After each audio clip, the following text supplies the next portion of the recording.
জীবনের নিয়ম বড়ই অদ্ভুত। কারো কাছে আপনি মহামূল্যবান, তো কারো কাছে আপনার বিন্দুমাত্র দাম নেই। কেউ আপনাকে নিজের করে পাওয়ার জন্য মুখিয়ে আছে, তো কেউ আপনাকে একটুও মূল্য দিচ্ছে না। জানেন তো, আমরা যাদেরকে সব কিছু উজাড় করে দিয়ে ভালোবাসি, তাদের কাছেই অবহেলার শিকার হই। যার জন্য নিজের সবটুকু বিসর্জন দিতে প্রস্তুত, সেই আমাদের ফিরিয়ে দেয়, প্রত্যাখ্যান করে। এই ভালো লাগা, ভালোবাসার অনুভূতি তার প্রতি আসে যার কাছে আমাদের অনুভূতির কোনো মূল্যই নেই, যে আমাদের মতো করে চায় না, যার কাছে আমরা অবহেলার শিকার হই, তার কাছে আমরা এই ভালোবাসা, ভালো থাকাগুলো আশা করি। এই যে প্রত্যাশা, এটিই মূলত আমাদের দুঃখের কারণ হয়ে দাঁড়ায়। অনুভূতি সবার প্রতি জন্মায় না, আর যার প্রতি জন্মায় সে ঠিক আমাদের বিপরীতে থাকে। যার জন্য আমরা গলা পানিতে অনায়াসে নামতে পারি, সে আমাদের জন্য হাঁটু পানিতে নামতেও দ্বিধা করে।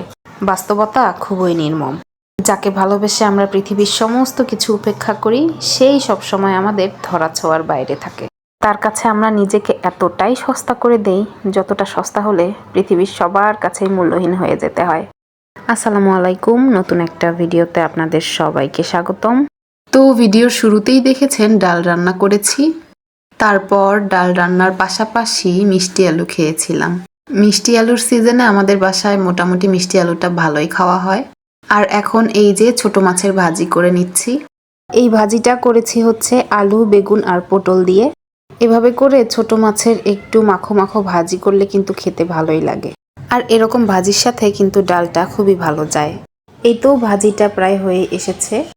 আমি যেদিন বাসায় থাকি শুধুমাত্র সেদিনই আমি রান্না করি, আর সেদিনের ভিডিওগুলোই আপনাদের সাথে শেয়ার করা হয়। তো কথা বলতে বলতে ভাজি রান্না প্রায় শেষ পর্যায়ে। এরপর এখন খোলা অবস্থায় বেশ কিছুক্ষণ জাল করে নিয়েছি। তারপর হচ্ছে করলা ভাজি করেছি। আমাদের বাসায় যেদিন ভাজি বা এই জাতীয় খাবার রান্না করা হয়, সেদিনই ডাল রান্না করা হয়।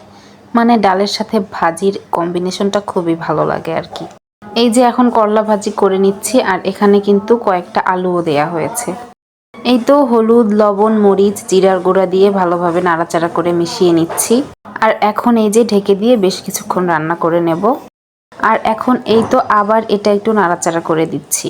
ভাজিটা হয়ে এসেছে। খোলা অবস্থায় 2 থেকে 3 মিনিট ভেজে নেব। এখন একটা জিনিস দেখাই। বলেন তো এটা কি বানাচ্ছি?